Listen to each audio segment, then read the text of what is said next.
So I had almost no sleep last night. No real reason, I just couldn't sleep. So I don't know how this video is gonna come out, but it's Wednesday, so I gotta do videos, so here I am.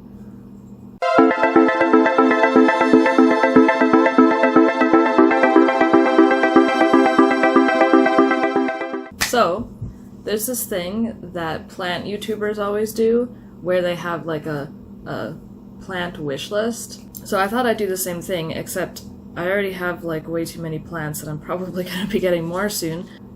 And what I don't have a lot of right now is pets. I really only have 2. So I thought instead of doing a plant wish list like your traditional plant YouTuber would do, I'm going to do a pet wish list instead. Number 1 on my list is a Betta Fish. A Betta Fish? A Betta Fish. It's probably the pet that I'm the closest to actually obtaining at this point, which is why I put it at the top. I already have a tank for it. I just need a few more supplies and then I'll be ready to actually get the tank set up and then get a fish. So I'm pretty close to that.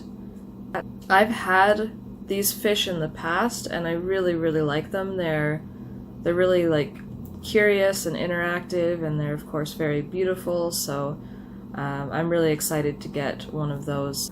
The second one on my list is a dog, or maybe even multiple dogs, because I do already have one. Give me your mix.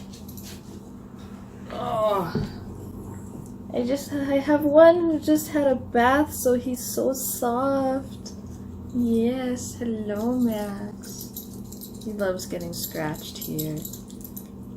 Anyways, I've wanted a dog pretty much since I finished university, and that was like 6 years ago, and okay, thank you. I still don't have one. I do have Max here, but he's technically my brother's dog. It would be nice for him to have a friend around when we're away at work all day, and okay, alright, you can go down. And I really would like my own dog. Number 3 on my list is a ball python.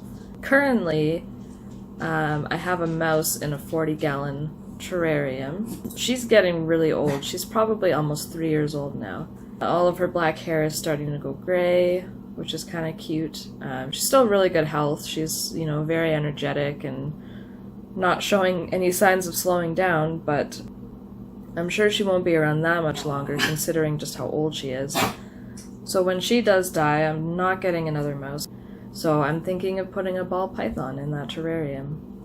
They stay a pretty reasonable size, and they come in lots of really cool colors and patterns and stuff like that, so I think that'll be really fun and cool. So now we reach the point in my list where I can definitely not really get any of these animals, at least until my brother moves out. My brother, being an adult human, takes up quite a lot of space, and it means that I just don't have space in my house for any more animals. So it'll probably be a while, if ever, before I get any of these. The next one on my list is maybe a larger snake. They get a little bit bigger, but they don't get like unmanageably large, so I think that would be kind of a fun animal to have around and to handle and stuff like that. Sticking in the category of reptiles, it would also be kind of cool to have a bearded dragon, because is a pet tuber really a pet tuber if they don't have a bearded dragon? I don't think so. What number am I on? 2, 3, 4, 5, 6? Number 6 is an axolotl. Now, assuming that my foray into aquarium keeping with a betta fish goes well, I might want to get a second aquarium and keep an axolotl. Number 6, I think I would maybe like to get a bird. I don't know if you've ever seen this app called MyRightBird, or website? Anyways, it's just really cute. It's a really cute little application that you can use to kind of find a bird species that would work really well for you, and I feel like it'd be a fun project to kind of start with that and see what kind of bird species it gives me, and then pick one out based on that, and of course doing extra reading up and things like that. You know, I wouldn't just go like impulse buy a bird because an app told me to. And number 8, I'm kind of thinking maybe sugar gliders. I'm not 100% sure on these guys, but they are really, really adorable. and I think it would be really fun to have some of those. They're really like small and cuddly. And number 9 on my list is a hamster. I've had hamsters before, quite a few in the past couple of years. Of course, my first hamster I got as an adult, Paisley, was the best hamster.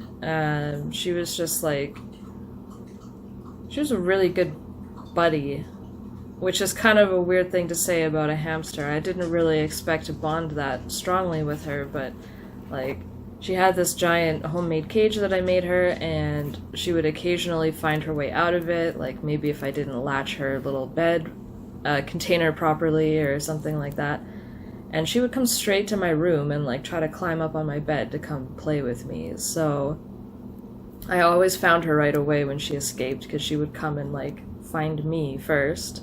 It was really cute. I'd love to have another hamster just because I had such a good experience with Paisley, but I want to wait until I can really set up like a super bomb enclosure for them and actually go to a proper breeder and get like a really healthy, you know, well-bred hamster that's not going to just die at the drop of a hat like the pet store ones seem to.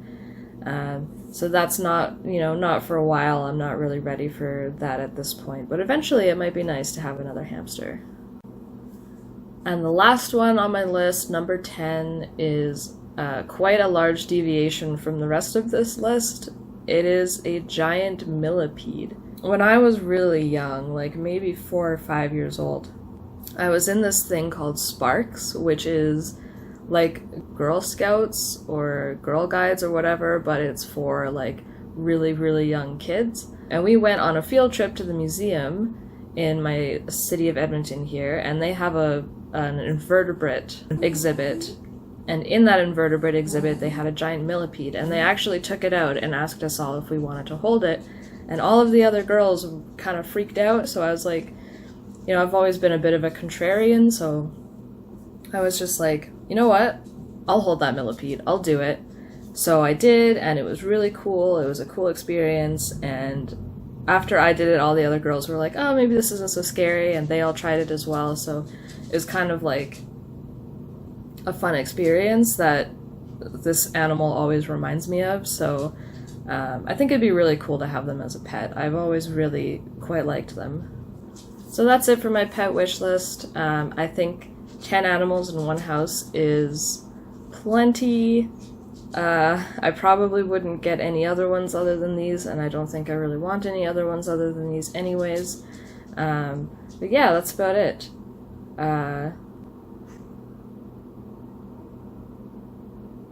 I'm really tired.